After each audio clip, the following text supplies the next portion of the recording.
দেখুন, আমরা সবাই গুনাহগার, এর কোনো ব্যতিক্রম নেই। আমরা সবাই পাপ করি। হয় আমরা সরাসরি পাপ করি, মানে আল্লাহ যা চান না সেটা আমরা করি, যা দেখা উচিত না সেটা আমরা দেখি, এমন জিনিসে বিনোদন নেই যেগুলো আমাদের জন্য জায়েজ নয়, মুসলিমদের জন্য সেটা উচিত নয়, এমন বিষয়ে সময় অপচয় করি যেখানে করা উচিত নয়, কখনো কখনো প্রশ্নবিদ্ধ উপায়ে অর্থ উপার্জন করি। মুসলিমরা আমরা এমন সব ব্যবসায় জড়িত হয়ে যাই, এমন সব লেনদেন করি যেগুলো সম্পর্কে জানি যে সেটা প্রশ্নবিদ্ধ, তবু আমরা সেগুলো করতেই থাকি এই যুক্তিতে যে দেশের অর্থনৈতিক অবস্থা খারাপ। কি আর করব বলুন, আমাদের পরিবারকে তো খাওয়াতে হবে। এগুলো জায়েজ করতে আমরা প্রচুর অজুহাত দাঁড় করাই, এগুলো ব্যবসায়িক লেনদেন হোক বা না হোক। এছাড়া শুধু তাই নয়, আমরা অনেক সময় আমাদের পরিবারের সাথে অন্যায় আচরণ করি। আমাদের স্ত্রী, আমাদের সন্তান, আমাদের ভাই, আমাদের কাজিনদের সাথে আমরা দ্বন্দ্বে জড়িয়ে পড়ি, উত্তরাধিকার নিয়ে অন্যায়ভাবে ঝগড়া শুরু করে দেই। কত ধরনের অন্যায় কাজই তো আমরা করি। আর আমাদের দৈনন্দিন জীবনেও আমরা সহজেই রেগে যাই, মুখের ভাষার নিয়ন্ত্রণ হারিয়ে ফেলি, বাজে শব্দ ব্যবহার করি, একে অন্যের গীবত গাই, আমরা মিথ্যা বলি, ছোটখাটো মিথ্যাকে গুরুত্বপূর্ণ মনে করি না, তাই না? আপনার বস ফোন দিয়েছে, আপনি ঘর থেকে বেরই হননি, কিন্তু আপনি বললেন আমি একদম অফিসের কাছেই। না, আপনি তো অফিসের কাছে নন, আপনি 10 মাইল দূরে, কিন্তু বসকে একটু মিথ্যা তো বলতেই হবে, তাই না? আমরা এসবকে তেমন কিছু মনে করি না। তাই কেউ যদি বসে বসে নিজের যত পাপ আছে সব নিয়ে চিন্তা করে, অন্তত যেগুলো মনে পড়ে সেগুলো নিয়ে। মনে আছে খুতবার শুরুতে বলেছিলাম, অনেক পাপ আছে যেগুলো আমরা মনেও করতে পারি না। এত পাপ আছে যা আল্লাহ আমাদের থেকে ভালো জানেন যে কোথায় আমাদের পাপ হয়েছে। আর এগুলো তো শুধুই গুনাহের কাজগুলো, কিন্তু আমাদের ভালো কাজে যেসব ভুল হয়েছে সেগুলো তো অগণিত। অন্য ভাষায় বললে, যেমন আমি বললাম সালাত, দুয়া, অজুর মতো সহজ জিনিসগুলো, আমাদের অজুতে কত রকম ভুল ছিল, আমাদের সালাতে কতগুলো ত্রুটি ছিল, আল্লাহর কাছে দোয়ার সময় আমরা কতটুকু মনোযোগ দিচ্ছিলাম। খুব জনপ্রিয় একটা ঘটনা মনে পড়ে গেল, আমি প্রায় এটা বলি।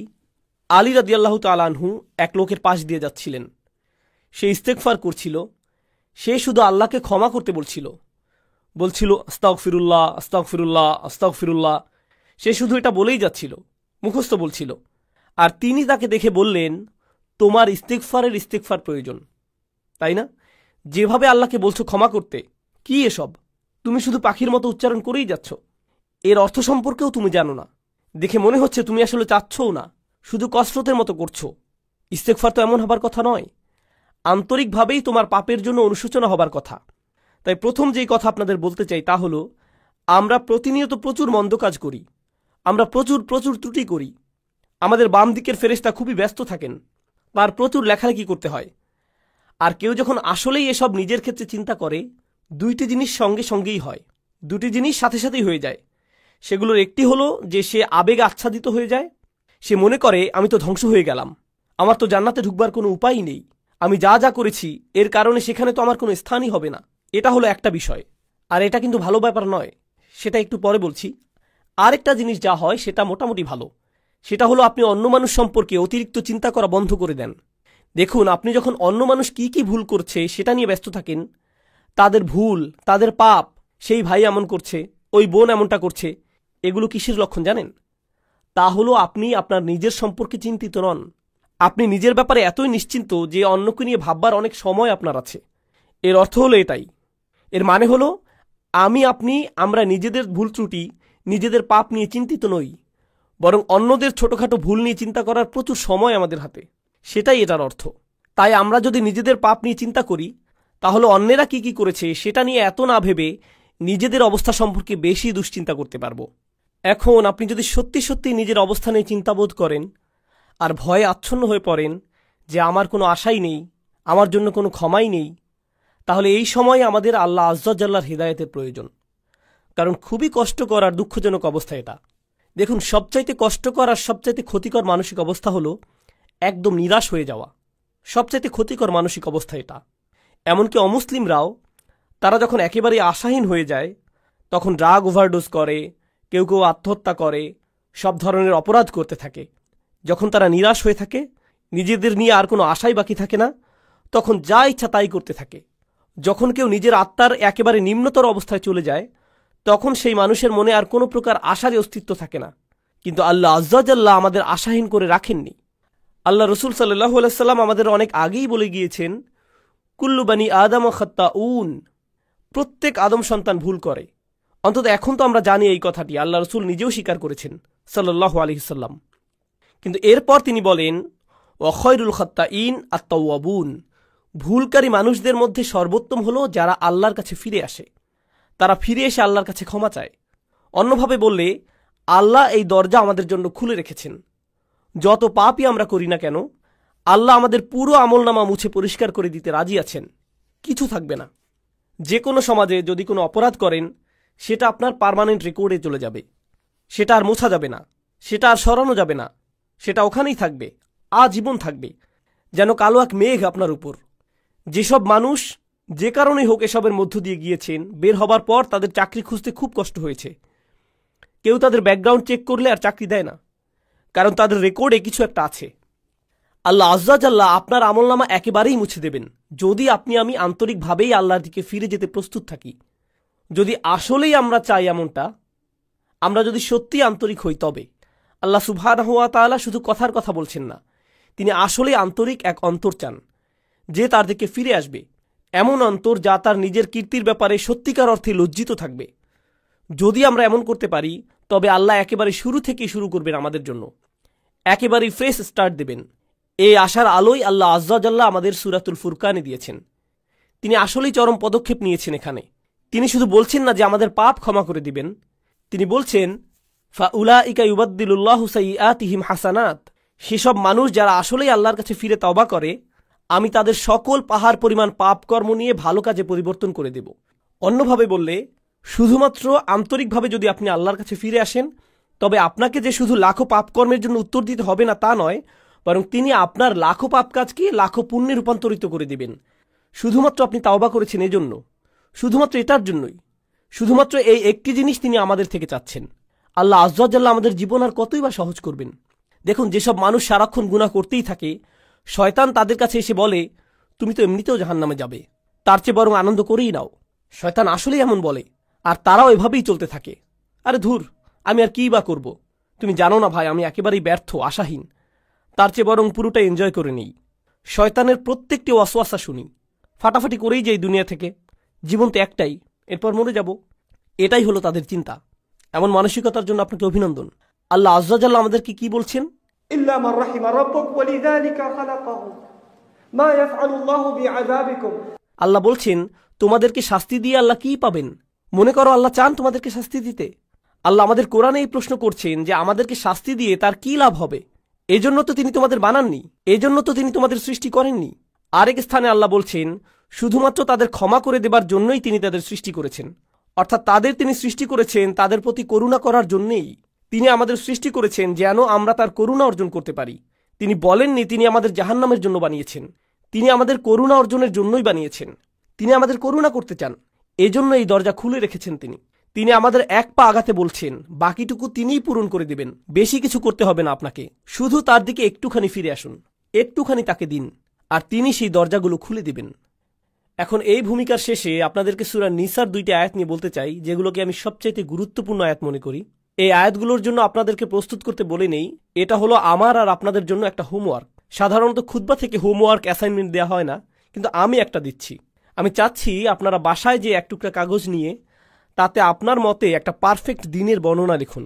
যদি আজকে রাতে ফেরেশতা আসে আপনার আত্মা নিয়ে যেতে, যদি মৃত্যুর ফেরেশতা আপনার জান কবজ করতে আজকে রাতে আসে, আর মুসলিম হিসেবে দিন যেমন হওয়া উচিত ঠিক তেমনটি আমার ছিল কিনা, তাহলে আমি অন্তত বলতে পারবো যে আমি মুসলমানের মৃত্যু পেয়েছি, আমি পুণ্যবান মৃত্যু পেয়েছি, সুন্দরভাবে মারা গিয়েছি। এরকম দিন দেখতে কেমন হবে? কোন সময় ঘুম থেকে উঠবো আমি?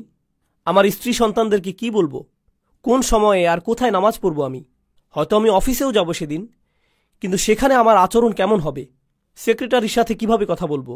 আমার চোখ কোথায় থাকবে? আমি কম্পিউটারে কি দেখব? আমার বসের সাথে কতটা সৎ থাকবো আমি? আমি যদি জানি সেই রাতেই ফেরেশতা আসবে, তবে সেই দিনটা কেমন যাবে? মুসলিম হিসেবে একটা পারফেক্ট দিন দেখতে কেমন হবে? এই দিনটি কিন্তু আপনার ক্ষমার বাইরে যাবার দরকার নেই। দিনটি হতে পারে যে কোনো সাধারণ দিন, আপনার যা করা উচিত তাই করছেন। এতে যেসব জিনিস থেকে দূরে থাকার কথা আপনি দূরেই থাকছেন, খুব একটা কঠিন না। কিন্তু আপনি যদি বিস্তারিত রুটিন করতে চান নিজের জন্য, আমরা সবাই এক এক রকম, আমিও ভিন্ন রকম, কিন্তু যদি নিজের একটা বিস্তারিত রুটিন বানান যেখানে পারফেক্ট একটি দিন কাটাবেন, আর সেই দিনের সবচাইতে গুরুত্বপূর্ণ অংশ হলো দিনটির খুঁটিগুলো, একটি বিল্ডিংকে যেভাবে খুঁটিগুলো ধরে রাখে ঠিক সেভাবে, তাই না? ঠিক তেমনি আমাদের দিনকে ধরে রাখে 5টি খুঁটি, 5টি সালাওয়াত, 5টি নামাজ। তো আপনার রুটিনের সেই অংশটি যেন ঠিক থাকে, খেয়াল রাখবেন এটা যেন থাকে। এর মাঝে কি করেন? এগুলোর মধ্যখানে কি করেন? ইন্না সলাতা কানাত আলাল মুমিনিনা কিতাবাম মাওকুতা। যেটা অর্জন করা সম্ভব সেটার প্রতি আমার আপনার কাজ করা উচিত। এটা আমি আপনি কিন্তু অর্জন করতে পারি। আমার দৈনন্দিন চিত্র এমনই হওয়া উচিত। কিন্তু কেন এমন হয় না দিনগুলো? কেন দেরিতে ঘুম থেকে উঠি আমি? সম্ভবত দেরিতে ঘুমাতে যাই, তাই। কেন এত দেরিতে ঘুমাতে যাই? কারণ সম্ভবত মধ্যরাত পর্যন্ত আমি মুভি দেখি। সম্ভবত সেটা বন্ধ করে সময় মতো ঘুমাতে যাওয়া উচিত আমার।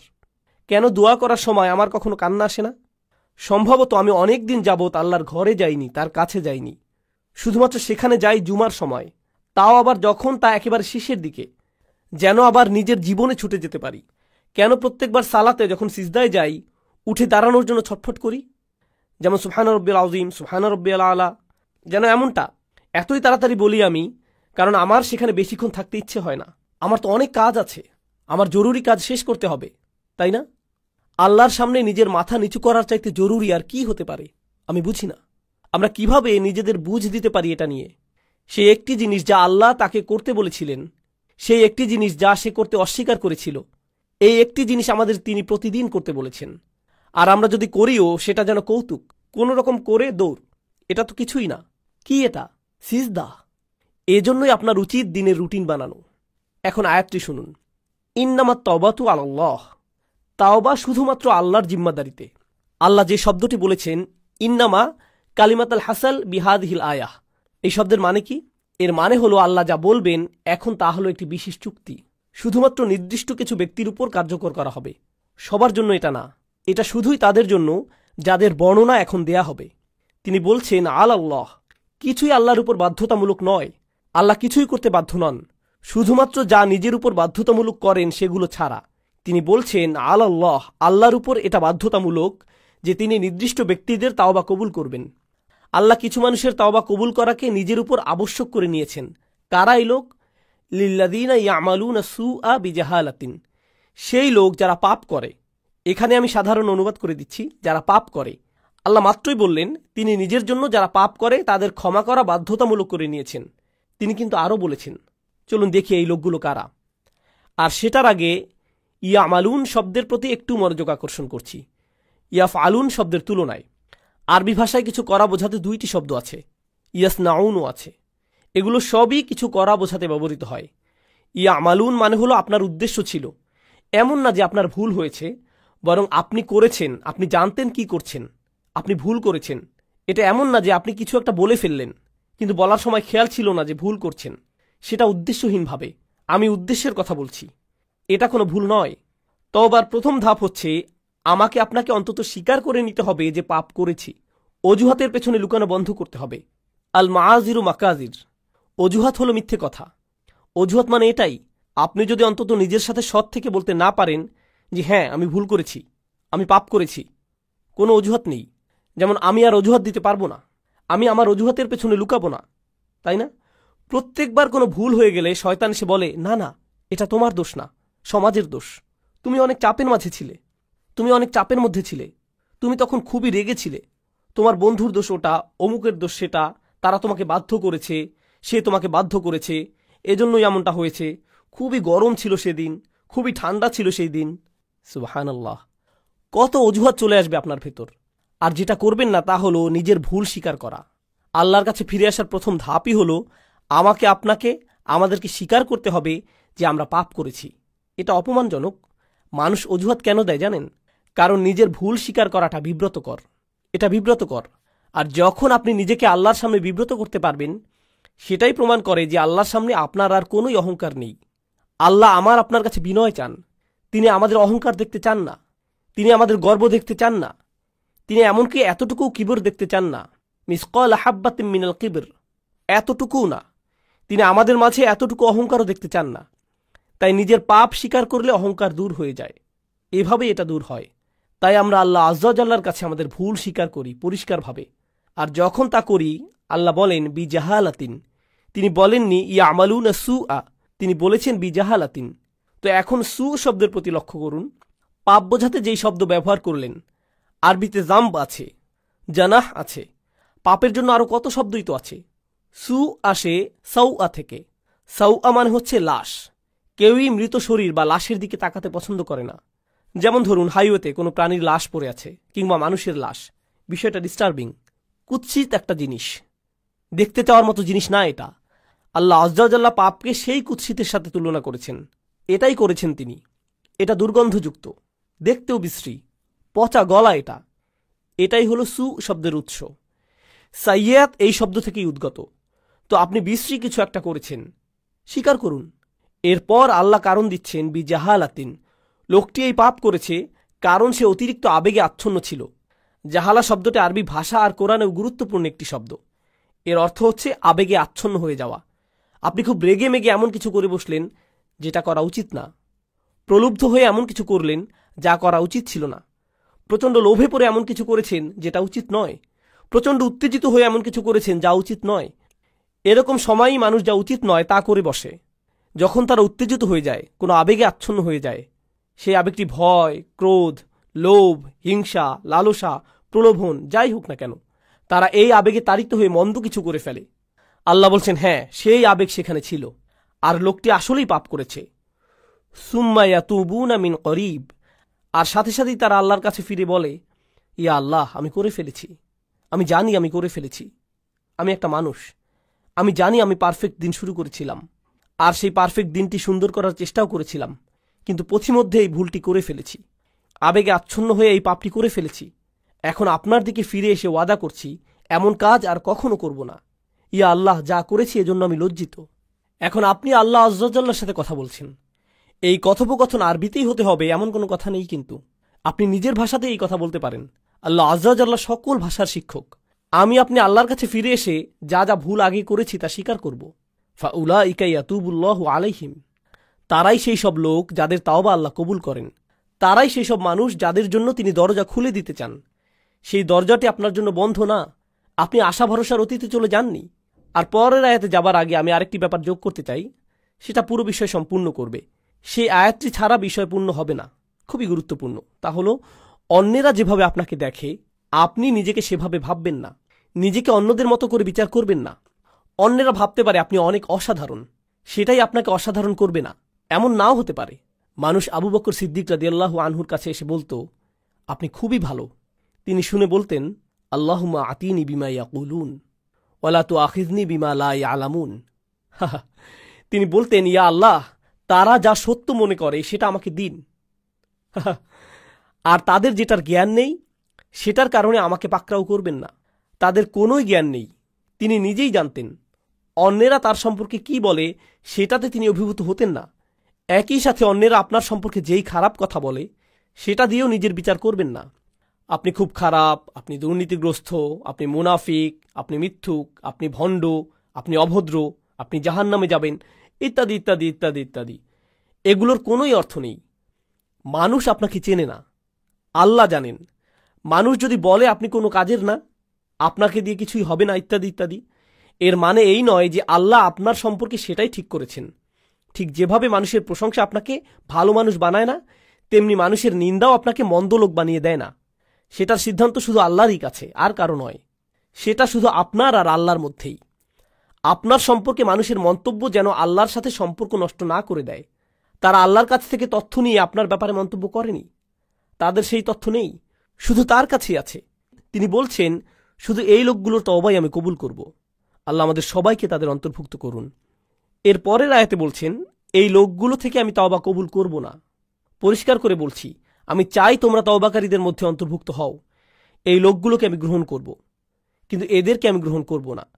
লাইসাতুত তাওবাতু লিল্লাযীনা ইয়ামালুনা সাইয়্যাত, যারা পাপ করতে থাকে একের পর এক একের পর এক। আগের আয়াতে শব্দটি ছিল সু, মুফরাদ, এক বচন। এখন আমরা পাচ্ছি সাইয়্যাত, বহু বচন।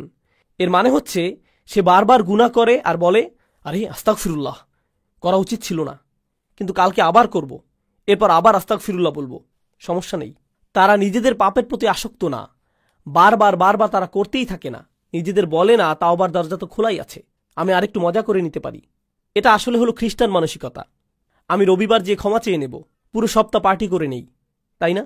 এরপর রবিবার আবার যে খাতা পরিষ্কার করে আসব। এভাবে আমাদের দিন চলে না। আল্লাহ নিশ্চিত করেছেন যেন আমরা তার দিন নিয়ে এভাবে খেলা না করি। তাই তিনি বলছেন, যেসব মানুষ বারবার গুনাহ করে, বারবার ফিরে যায়, এই চিন্তা করে যে ক্ষমা চাইবে আর সব ঠিক হয়ে যাবে, এমনটা গ্রহণযোগ্য নয়। এভাবে আল্লাহ আজ্জা জাল্লার সাথে খেলা করা যাবে না। ওয়ালাইসাতিত তাওবাতু লিল্লাযীনা ইয়ামালুনা আস-সাইয়্যাত হাত্তা ইযা হাদারা আহাদুহুমুল মাউত। অবশেষে তাদের কারো মৃত্যু চলে আসে। ক্বালা ইন্নী তুবতুল আন, আমি আসলেই তওবা করছি, এই শেষ, আর কখনো করব না। একবার আমি প্লেনে যাচ্ছিলাম, আর সাধারণত যখন প্লেনে চড়ি আমি ঘুমিয়ে যাই। তো আমি যাচ্ছি আর আমার আশেপাশে দেখছি মানুষজন তাদের আইপডে অথবা আইপ্যাডে বা তাদের ল্যাপটপে বসে মুভি দেখছে, অথবা তাস খেলছে, গান শুনছে, প্লেনে বসে মাথা দুলাচ্ছে, তাই না? তো ঘুম ভেঙে দেখি প্লেন হঠাৎ 50 ফিটের মতো নেমে গেছে, কেবিনের প্রেশার বদলে গেল, মালাকুল মৌতের কাপগুলো নেমে এলো, তাই না? তখন আশেপাশে সবাইকে কি করতে দেখেন? সবাই দোয়া করছে, একেবারে সবাই। ও আল্লাহ, আমি সরি, আমি সরি, আমি সরি। সবাই এমন করছে। কি ধর্ম সেটা আসে যায় না, সবাই দোয়া করছে। এরপর ক্যাপ্টেন ক্ষমা চাইল, কাপগুলো উপরে উঠে এলো, প্লেন আবার স্থির হলো। এরপর কি হয় বলুন তো? প্লে বাটন আবার চাপ দেয়। আর অসাধারণ সিন দেখছিলাম তো আমি। আবার তারা স্বাভাবিক হয়ে যায়। এটাই হলো আল্লাহ আজ্জা জাল্লার সাথে ক্রিয়া কৌতুক। মৃত্যু যখন চলে আসে তখন তারা ক্ষমা প্রার্থনা করতে থাকে, ইন্নী তুবতুল আন ওয়ালাল্লাযীনা ইয়ামুতুনা ওয়া হুম কুফফার। কিংবা তারাও না যারা অবিশ্বাসী অবস্থায় মারা যায়, মানে যারা তাওবা নিয়ে খেলা করে আর যারা কুফফার অবিশ্বাসী অবস্থায় মারা যায়, আল্লাহর কাছে দুটোই সমান। তিনি তাদের একই আয়াতে ফেলেছেন, একইভাবে বিচার করছেন তাদের। আমি তাদের তওবা কবুল করব না যারা অবিশ্বাসী অবস্থায় মারা যায়, আর আমি তাদেরও ক্ষমা করব না যারা বারবার পাপ করতেই থাকে, মনে করে যে খেলা করছে। তারা বারবার করতেই থাকে, শুধুমাত্র তারা মনে করে যে তারা পার পেয়ে যাবে, কিন্তু এমনটা হবে না। উলাইকা আ'তাদনা লাহুম আযাবান আলীম, তারাই সেই সব মানুষ যাদের জন্য কষ্টকর শাস্তি প্রস্তুত করেছি। আল্লাহর সাথে আমাদের আচরণ হবে প্রথমত নিজের ভুল স্বীকার করা, দ্বিতীয় ধাপ আল্লাহর দিকে ফিরে যেয়ে তার কাছেই পাপ থেকে বের হবার দোয়া করা, আর তিনি সেটা করবেন। আপনি বলবেন না যে গুনাহটি আমার থেকে বেশি শক্তিশালী, কারণ আল্লাহ বলছেন, লা ইউকাল্লিফুল্লাহু নাফসান ইল্লা উসআহা। আল্লাহ কারো উপরই সাধ্যাতীত বোঝা চাপিয়ে দেন না। আপনি সামলাতে পারবেন বলেই আপনাকে মানুষ হিসেবে বানানো হয়েছে। আপনি আপনার পাপের চাইতে শক্তিশালী, আল্লাহ আজ্জা জাল্লা সেটা জানেন। আপনি নিজেকে প্রবোধ দেবেন না, নিজেকে ভুল বুঝিয়ে বেঁচে যাবেন না। আপনি যেই পাপে জর্জরিত থাকেন না কেন, আপনি সেটার চাইতে শক্তিশালী। এটাই আল্লাহ আমার আপনার জন্য করেছেন। তিনি আমাদেরকে সম্মানিত করেছেন। তিনি আমাদেরকে সম্মানিত না করলে আমাদের পাপ আমাদের চাইতে শক্তিধর হয়ে যেত, শয়তান আমাদের চাইতে ক্ষমতাধর হয়ে যেত। ইন্না ইবাদি লাইসা লাকা আলাইহিম সুলতান, আমার বান্দার উপর তোমার কোনো কর্তৃত্বই থাকবে না। আল্লাহ শয়তানকে বলেছিলেন তোমার কোনো কর্তৃত্ব থাকবে না তাদের উপর, অর্থাৎ সমস্ত মন্দের উৎস শয়তানের কোনো ক্ষমতাই নেই মানুষের উপর। তাই আমাদের অজুহাত দেবার আর কোনো কারণ নেই। আপনি আপনার পাপ স্বীকার করুন, আমরা আল্লাহর দিকে ফিরে গিয়ে আমাদের ভুলকে মেনে নেই। এরপর আন্তরিকভাবে আল্লাহর কাছে ওয়াদা করুন যে এসব থেকে দূরে থাকবেন। আন্তরিকভাবে আল্লাহর কাছে ওয়াদা দিন এসব থেকে দূরে থাকবার। আপনার ক্ষমতায় যতটুকু আছে তা দিয়ে জীবন বদলে দেবার চেষ্টা করুন। সেই পাপ থেকে দূরে থাকুন, সেটা মন্দ বন্ধুদের থেকে আসুক, কিংবা কম্পিউটারের সাথে একা থাকার মাধ্যমে হোক, কিংবা অফিসের কলিগদের থেকে, যেখান থেকেই আসুক না কেন, আপনার জীবন থেকে সেসব বদলানোর চেষ্টা করুন। এটাই হলো তাওবা। সেটা অলসতার তাওবা হতে পারে।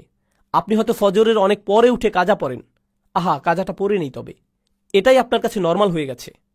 সিরিয়াসলি আর নেন না এটা। আপনি বলেন আমি চেষ্টা করেও পারি না। অবশ্যই পারেন। রাতে মুভি দেখা বন্ধ করে আল্লাহর সামনে দাঁড়ান, অজুহাত দেওয়া বন্ধ করুন, নিজেকে প্রবোধ দেওয়া বন্ধ করুন। আল্লাহ আজ্জা জাল্লা এই জাতিকে তখনই উপরে তুলবেন যখন এই জাতি তওবার জাতি হবে, যখন আমরা আমাদের তওবা দ্বারা পরিশুদ্ধ হব।